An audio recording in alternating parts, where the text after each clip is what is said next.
Oui, bonjour, est-ce que je pourrais avoir le service de néphrologie, s'il vous plaît? Merci.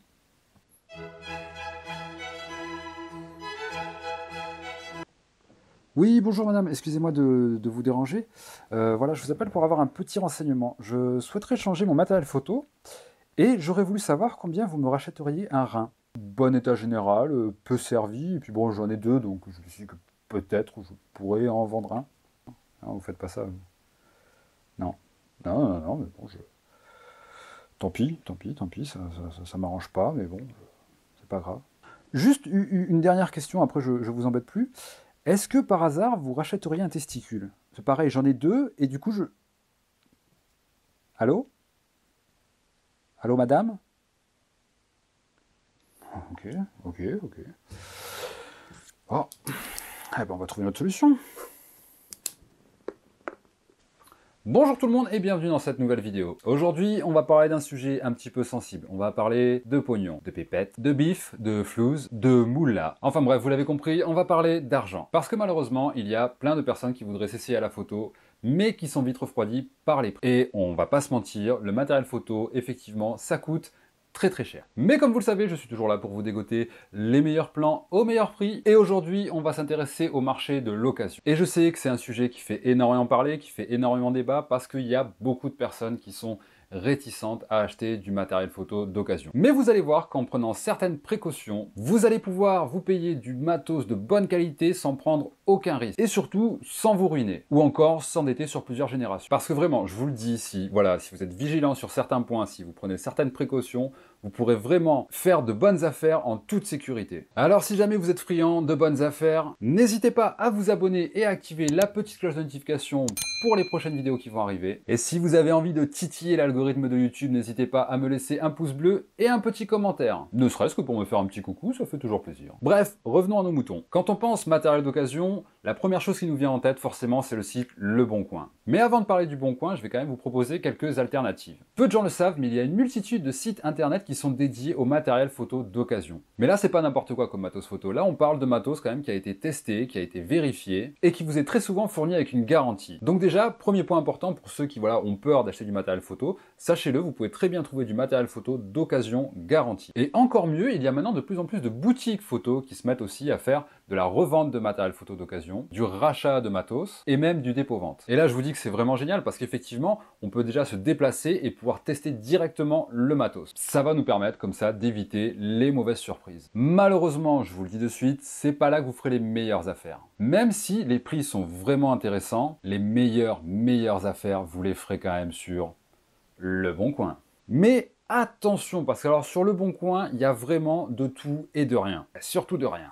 Déjà, la première chose à faire, ça va être de trier les annonces et surtout de repérer à l'avance les arnaques. Alors, l'arnaque la plus connue, on arrive à la repérer quand même de loin. Généralement, c'est toujours le même type d'annonce. Vous allez retrouver du matos dernier cri, fraîchement sorti, quasiment neuf, 2 voire 3 fois moins cher que le prix. Alors je vous le dis, on n'est pas au pays des bisounours, hein. Déjà, rien qu'en voyant ça pue du cul. Et ces annonces-là, on les repère assez facilement parce que déjà, c'est des annonces qui sont écrites dans un français très approximatif. Le vendeur va bien préciser dans l'annonce qu'il ne veut être contacté que par mail, alors qu'il y a une messagerie intégrée directement sur Le Bon Coin, avec généralement une bonne adresse mail avec un nom bien franchouillard, style gérarddupont@gmail.com. Et ensuite, quand vous allez commencer un petit peu à parler avec lui, il va vous expliquer que malheureusement, il n'est pas sur place, il travaille beaucoup, le boîtier est à tel endroit, mais qu'il n'y a pas de souci, vous inquiétez pas, il va vous envoyer tous les papiers, sa carte d'identité, son RIB, son casier judiciaire. Bref, ils ont tous le même discours. Et va arriver le moment du paiement. Et là, généralement, c'est là où vraiment c'est la douille. Une fois qu'il aura bien travaillé pour bien vous mettre en confiance, généralement, il va vous demander vos coordonnées bancaires pour bloquer la vente, voilà, pour sécuriser la vente, mais que l'argent sera débloqué uniquement quand vous recevrez le matériel. C'est faux, archi faux! Si vous voulez être sûr de ne pas vous faire arnaquer, il n'y a que 2 possibilités de paiement. Et pour le reste, vous laissez tomber, vous fuyez. Les 2 seuls paiements qui sont vraiment sécurisés, qui vont vous permettre de vous retourner en cas de litige, c'est les paiements PayPal et depuis peu, les paiements via Le Bon Coin. Et je vous expliquerai un petit peu après, vous allez voir en quoi c'est vraiment sécurisé. Mais sachez que si on vous demande un autre moyen de paiement que ces 2 moyens-là, ça pue l'arnaque. Alors il y a une deuxième arnaque aussi, et ça vous le verrez quand les personnes vendent du matériel photo, ils vont vous vendre par exemple un objectif avec un boîtier qui est directement greffé dessus, mais par contre, ils ont perdu le chargeur, ils ont perdu les capuchons, ils ont perdu la boîte, la notice, et là pareil. Ça pue vraiment du cul. Ce qu'il essaye de vous revendre, en fait, c'est du matos volé. Et là, par contre, le problème, c'est que c'est vous qui pourriez vous retrouver embêté. Donc là, c'est pareil, encore une fois, on fait du tri, ces annonces, on les regarde même pas, on ne perd pas de temps. C'est maintenant, on va commencer à s'intéresser vraiment aux vraies annonces. Mais avant tout ça, il faudra vous mettre un petit peu de côté, comme ça, sur votre bureau, le site du chasseur d'images. Ne vous inquiétez pas, je vous mettrai le lien en description. Sur le site chasseur d'images, vous allez pouvoir vous retrouver, un peu comme pour les voitures, un Argus. Et donc, en tapant la référence du modèle que vous voulez, vous allez pouvoir un peu vous donner une fourchette de prix de votre matos. Alors ça, c'est génial autant pour l'acheteur que pour le vendeur, parce que vous vous rendrez vite compte qu'il y a des gens qui vendent du matos, mais qui sont complètement à côté de la plaque. Parce que comme je vous l'ai dit, c'est un Argus, et comme pour les voitures, il y a certains modèles qui vont décoter très très vite, et à contrario, il y a des vieux modèles qui coûtent encore relativement cher aujourd'hui. Donc ça, c'est quand même important de voir voilà, la vraie valeur de ce qu'on essaie de vendre ou de ce qu'on va acheter. Et donc, une fois qu'on a vérifié tout ça, c'est là où on va commencer l'enquête. Parce que je vous le dis, il ne faut pas avoir peur de poser des questions aux vendeurs. Quand quelqu'un cherche vraiment à vendre son matériel, il n'hésitera pas à répondre aux questions.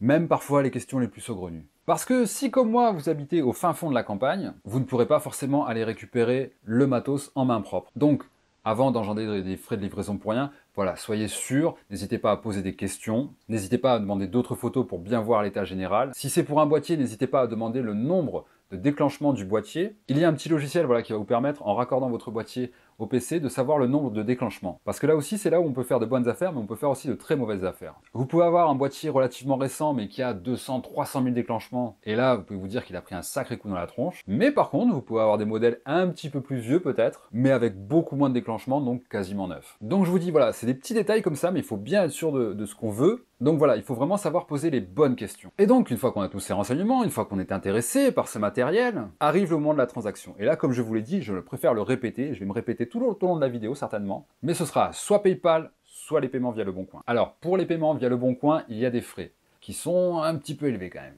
Mais là encore, à vous de négocier un petit peu avec le vendeur, de faire moitié-moitié, plus les frais de livraison, tout ça. Essayez d'arrondir un petit peu le prix pour que tout le monde y soit gagnant. Et pourquoi je vous conseille les paiements PayPal ou encore mieux Le Bon Coin? C'est parce qu'en fait, l'argent sera bloqué jusqu'à la réception et voire même un petit peu plus, et je vais vous expliquer pourquoi c'est important. Une fois que vous payez vers le site, donc je vous l'ai dit, l'argent est bloqué. Et là encore une fois, attention, même si le vendeur vous pousse au cul, tout ça pour vous dire « Allez, vas-y, c'est bon, je t'ai envoyé le colis, tu peux débloquer l'argent », attendez, soyez patient. Et ce qui est génial surtout, c'est que vous pouvez prendre le temps de tester le matos. Alors bien sûr, n'abusez pas, hein, ne testez pas le matos sur une semaine, que ce soit un boîtier ou un objectif. Franchement, en 2-3 heures de temps, vous pouvez avoir fait le tour de l'objet et vérifier voilà, si tout fonctionne, si tous les accessoires sont livrés avec, s'il n'y a pas de problème, si la batterie tient bien le coup. Donc voilà, prenez la matinée, prenez l'après-midi. Mais dans tous les cas, je pense que le vendeur n'est pas à une demi-journée près. Et vous, comme ça, au moins, vous serez rassuré de voir un petit peu l'état concret du matériel. Vous pourrez aussi vérifier s'il y a bien le nombre de déclenchements que le vendeur vous a promis. Enfin bref, prenez le temps de vérifier votre matos, si ça peut vous rassurer. Et le vendeur, je vous dis, à partir du moment où il est réglo, où il n'a rien à se reprocher, il sera vraiment pas à une demi-journée près. Donc voilà, je vous l'ai dit, en faisant le tri dans les annonces, en posant les bonnes questions, vous pourrez faire de très très bonnes affaires sur Le Bon Coin. Et si je vous fais cette vidéo aujourd'hui, c'est parce que, justement, il n'y a pas longtemps, j'ai acheté un objectif via Le Bon Coin. L'objectif que je me sers le plus sur mon boîtier, ça reste le 17-55 à f2.8. Pour moi, c'est vraiment un objectif couteau suisse qui permet de faire tout. Et qui, comme je vous l'ai dit pour mes autres objectifs, voilà, je trouve que l'ouverture de 8, franchement, c'est vraiment bien. Mais voilà, j'avais un vieux modèle de chez Tamron que j'ai utilisé pendant de nombreuses années. Et comme je vous dis, c'est vraiment l'objectif que je me sers le plus. Donc franchement, le pauvre, je ne l'ai pas ménagé. Et du coup, je me suis retrouvé avec un problème d'autofocus qui était vraiment mou. Et comme cette année, je vous l'ai déjà dit dans une vidéo, j'ai fait un chiffre d'affaires de 0. Les finances n'étant pas au beau fixe, voilà, j'ai préféré acheter un objectif d'occasion. Alors, je l'avais déjà eu fait dans le passé, mais pour du matos un petit peu moins cher. Mais voilà, pour vous donner un ordre d'idée, cet objectif sur les sites d'occasion, comme je vous ai parlé au début de vidéo, coûte à peu près, pour un objectif en bon état, dans les 450-500 €. J'ai acheté cet objectif en très très bon état, avec la boîte, avec la notice, avec la housse, avec le papier officiel Nikon, ça c'est très important aussi, et surtout avec une multitude de filtres. Il y en a entre 100 et 150 € de filtres. Je l'ai payé, attention, tenez-vous prêts, 370 €. Donc voilà, je vous le dis, il n'y a pas photo. Vu mon chiffre d'affaires cette année, je ne pouvais plus investir d'argent dans du matériel photo neuf. Après sur le site, voilà, 450-500 €, c'était encore un petit peu trop hors budget, c'était limite. Mais là, voilà, 370 €, j'ai un objectif quasiment neuf. Comme je vous l'ai dit, dès que je l'ai reçu, j'ai pris le temps de l'essayer, j'ai passé l'après-midi avec. Le soir, le vendeur avait son argent et tout le monde était content. Donc je vous l'ai dit, oui, on peut faire de la photo sans se ruiner. Alors j'espère que cette vidéo vous aura plu. Ça a été une vidéo un peu longue, mais voilà, il faut vraiment en parler. Parce que je vous dis, il y a beaucoup de personnes qui s'interdisent de faire de la photo parce qu'ils pensent ne pas avoir l'argent. Alors que voilà, on peut se lancer dans la photo sans se ruiner, on peut s'essayer, voilà, sans forcément craquer son PEL. Ça reste quand même une certaine somme, mais on va dire que c'est toujours mieux que du neuf. Toujours moins cher en tout cas. Donc j'espère que cette vidéo vous aura plu. Voilà, il faut vraiment que j'arrête de parler parce que cette vidéo est beaucoup trop longue. En tout cas, j'ai été ravi de vous retrouver. Je vous dis à très vite pour de nouvelles vidéos. À très bientôt pour de nouvelles photos. Ciao.